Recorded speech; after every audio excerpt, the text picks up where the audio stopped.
Hi guys. I just was going to make a quick video here, and then it occurred to me I could do a live stream. Now, for those of you who don't make videos, the virtue of a live stream is that it goes right on, and you don't have to upload. You don't have to upload it from your computer to YouTube, and it takes a while to do that. If you've never done it before, of course. Okay, so, well, just put it this way. Uploading, say, a 10-minute video, first I'll edit it on my computer, and then so to change it into from my software into something that YouTube can use, a 10-minute video could take half an hour for that first transition, and then to go from my computer to YouTube would take at least 10 minutes, probably more like 20 minutes for a 10-minute video, depending on the quality of the video or whatever.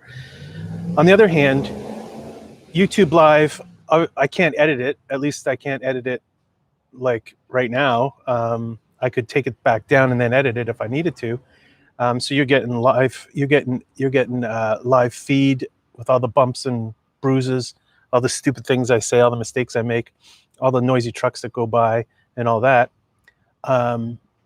And also, it's not as good video quality. So just because the live streaming, you can't have a huge fast upload, and with that. Anyway, if I was just going to make a quick video, there's no reason why I couldn't. Also, mosquitoes coming by that I swat away. There's no reason why I couldn't do a YouTube Live if I wanted a high quality thing or whatever. I would have to. YouTube Live wouldn't be the best mechanism for that. So anyway, I wanted to, as you see from the title of the stream, Robbie Burns, not a hammy poet. Now, that's basically the main message, the main thrust of what I wanted to talk about here, and everything else is gravy or icing or whatever. So the way it was presented to me over the years, not having read Robbie Burns, the only the thing that everyone knows is Auld Lang Syne, of course, which makes no sense. I mean, you'd have to get a Scottish person to translate it for you into English, and I don't even know if half of them would be able to do it. And this is one of the first obstacles with Robbie Burns. Robert Burns, the national poet of Scotland, and he deserves that title for his patriotism and his cultural, his culturalness and all that stuff. And his greatness. I mean, he's a great poet. But we know Robbie Burns first for the Hammy, Auld Lang Syne, and different things. And frankly, one of the things that kept me from appreciating Robbie Burns was the people who always talk about Robbie Burns. They're always middle-aged or older men who, I don't know, they didn't strike me as the type of guys that would take Keats seriously or something. They looked at poems as a mechanism for funny limericks or something.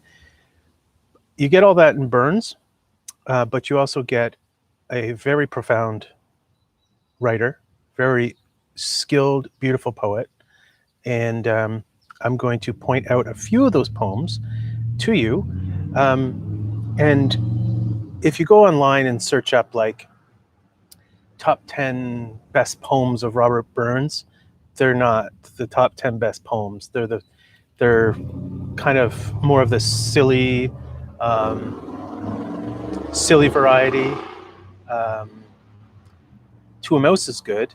One of his most famous poems is called To a Mouse, and it's kind of cool. But again, it's not a serious poem or whatever. And I'm a serious poem guy. I like profundity, and I like love poems. Profundity and love poems. So you can find this with Robert Burns. He was prolific, and that's one thing. Here, what I'm going to hold up to you now is the book. I got this book. Sorry that it's backwards because of the reflection. I got this book from my aunt, my father's brother's wife. My father's brother, Uncle Mike, died about 5 or 6 years ago, and that was one of the things I got. And I was like, sort of sat in my garage for a little while, and I didn't pay much attention to it. And then I just decided to pick it up one day, and I was really impressed. I was really blown away by the quality of his poetry. And he was a songwriter, okay, like so many, like, okay, so he's got hundreds of poems, hundreds. And compare that to someone like Keats. Keats has what, 100 poems, depending on what you qualify as a poem or whatever. But Burns has hundreds. And you think, well, with that quantity, can't be quality. But, I disagree. Just a vast range of different things, from beautiful romantic poems to ditties, right? And he was politically active. He was, he incorporated poetry into his letters. He loved silliness. He loved sort of poking fun at people by means of poems. Like, he would write poems in a very active and social manner. And many of his poems, as I said, or I hinted at, are simply not intelligible to the modern North American reader.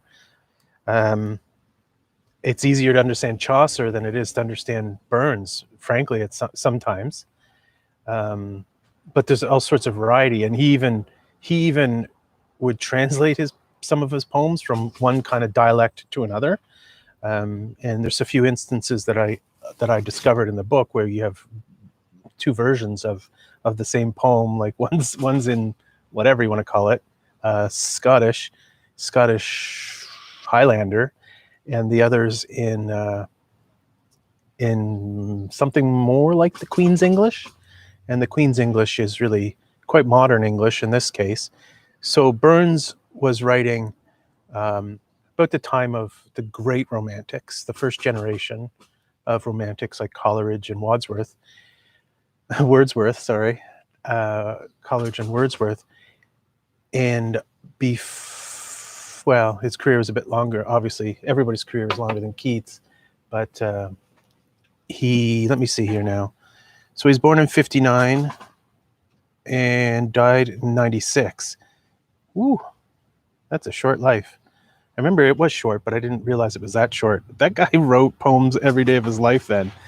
He was 37 years old, and my gosh, he nearly wrote a poem every day he was alive. So there you go. He died just around the time of the Great Romantic movement was starting, with Coleridge and Wordsworth's lyrical ballads at the end of the 18th century. And his poetry is romantic in the sense that it can conjure up some of the folksy, very, you could call it different things, folksy or earthy or rustic or whatever word you want to use. A lot of that flavor, and that flavor is his language, his inscrutable language, is a consequence of that he's speaking like the northern people in many of his poems, which make them, like, again, Old Lang Syne. What the hell is that? What does that mean? So it's that kind of thing. And like a grad student learning how to read Chaucer, I'm sure you can learn how to read Burns and all of his Scottish dialect, but it would take time. It's virtually another language. So again, he writes a whole gamut of things. And one of the first things about him is another side of the romantic is that he's not Puritan. He's not puritanical at all.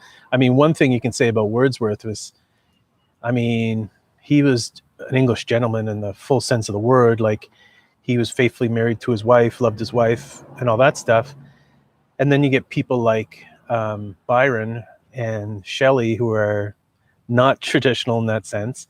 And I think Burns would be more in the Byron direction, but I don't know if that's a out and out calumny or not. So, but he was, and I guess it's reflected as well in his poetry. It's hearty. It's not puritanical, and which is really interesting, because Scotland is the history of Scotland, from the modern history, from say, what's his name? Knox, John Knox, in the Protestant Reformation in Scotland in the early, mid 16th century. Scotland has been a funny blend of out and out puritanical Calvinism on the one hand, and this other side, this body side, represented by people like Burns. And I mean, doesn't every culture have that? You know, when you think of, you could think of places like Spain or whatever.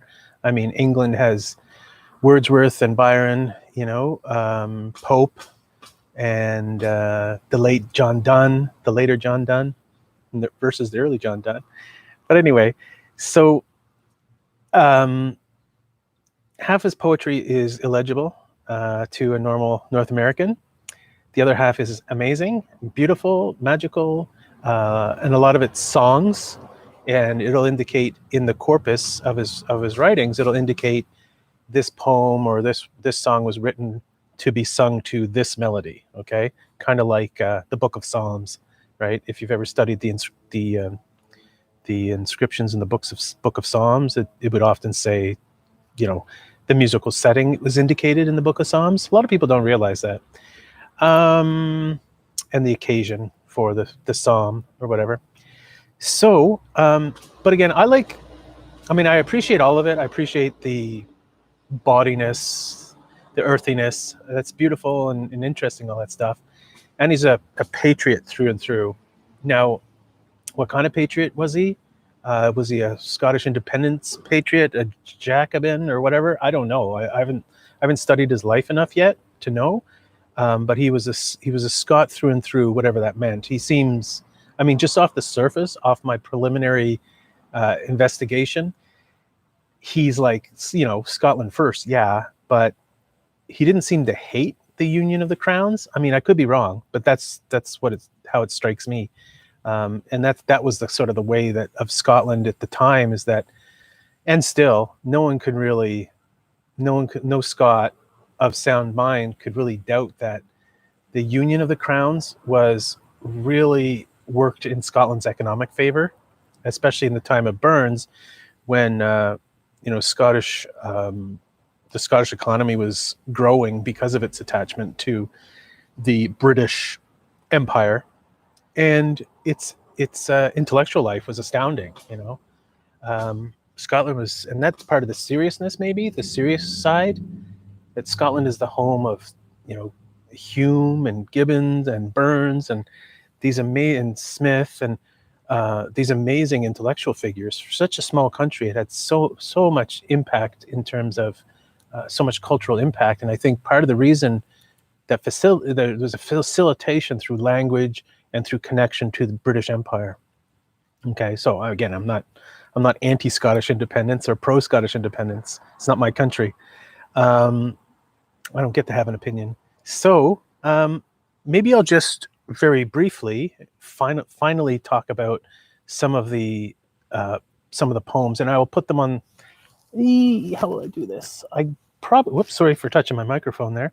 I can probably do this subsequently. I don't know. Well, whatever. Failing that, I will point out a couple poems that really struck me. There's one called "To Mary in Heaven," and it says, to the tune of "Death of Captain Cook." So obviously it's a song, but it's such a beautiful poem. The lyrics are so beautiful that it qualifies as good a poem as any other. And this, of course, is one lasting thing, is that the distinction between poetry and music, that's a modern invention. That's a modern distinction. It's not a distinction that Homer and the King David and even the medieval balladeers and so on, they wouldn't have recognized that. And Robert Burns, he wouldn't have recognized that. And gladly, happily, modern rappers don't recognize that distinction. The modern genre of rap doesn't recognize the difference between music and poetry. And I'm glad for that. Anyway, here, I'll just read the first stanza of to Mary in heaven.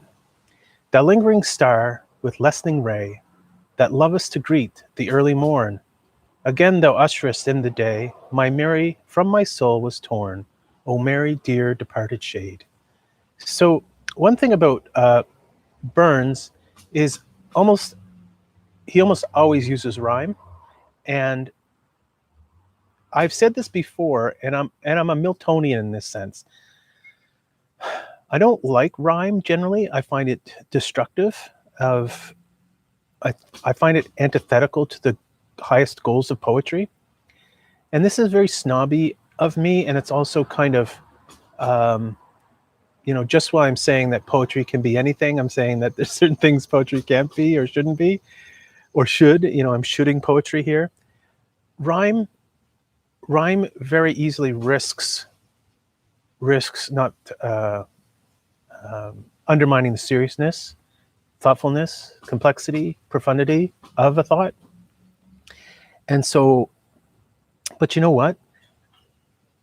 Burns' rhyme doesn't do that. I don't know why. And I'll keep looking into this, but in Burns's great poems, his use of rhyme does not undermine the seriousness and the cohesion of the lines. Okay. Now here's the second poem that I'm going to refer to. And this is called "Now Spring Has Clad the Grove in Green," subtitled "To Mr. Cunningham." And here's how it begins. Now spring has clad the grove in green, and stewed the lea with flowers. The furrowed waving corn is seen, rejoice in fostering showers. While ilka thing in nature join, their sorrows to forgo, oh why this all alone are mine, the weary steps of woe. Isn't that beautiful? That is amazing. And it goes on for another five units. They're not quite stanzas or whatever. And okay, there's also a silly, I can't gloss over the silly Burns. And okay, so I'll quote this one silly poem because I thought it was hilarious. Okay, this one is called "The Henpecked Husband." Cursed be the man, the poorest wretch in life, the crouching vassal to the tyrant wife, who has no will but by her high permission, who has not sixpence but in her possession, who must to her his dear friend's secret tell, who dreads a curtain lecture worse than hell. Were such the wife had fallen to my part, I'd break her spirit, or I'd break her heart. I'd charm her with the magic of a switch. I'd kiss her maids and kick the perverse bitch. Okay, there you go. That's the only silly Burns I'm going to allow into this video. Again, there's so many beautiful. I had a few more that I lined up here. I'm not going to read from them, but I'm just going to reference them. There's a beautiful one called "To John McMurdo, Esquire," and also there's one called "To Captain Riddle of Glen Riddle." And you know what? I'm going to read this one because I thought it was really cool. Okay, so the one, "The Captain Riddle," is called has a subtitle, "Extemporary Lines on Returning a Newspaper." Now this hits home with me because I just worked for a newspaper for a year and a bit. Your news and review, sir, I've read through and through, sir, with little admiring or blaming. The papers are barren of home news or foreign, no murders or rapes worth the naming. Our friends the reviewers, those chippers and hewers, are judges of mortar and stone, sir, but of meat or unmeat in a fabric complete, I'll boldly pronounce they are none, sir. My goose quill too rude is to tell all your goodness bestowed on your servant, the poet. Would to God I had one like a beam of the sun, and then all the world, sir, should know it. Anyway, so again, I'm not the limerick kind of guy. I like profound, deep, beautiful poems. And yeah, you know what? I'm going to read this beautiful little one here. I think it's just a fragment. It's called, refers to India's wealth. Oh, could I give thee India's wealth, as I this trifle send, because thy joy in both would be to share them with a friend. But golden sands did never grace the Heliconian stream, then take what gold could never buy, an honest bard's esteem. Isn't that cool? That's I thought that was nifty. Anyway, so I'm going to keep reading Burns. I think his poetry is beautiful and multi-dimensional. I'm going to say that. His poetry is multi-dimensional. He can write silly lyrics, silly limerick kind of things, and beautiful poems that would get you thinking about Wordsworth and even Keats odes. So there you go. That's my appreciation for Robert Burns.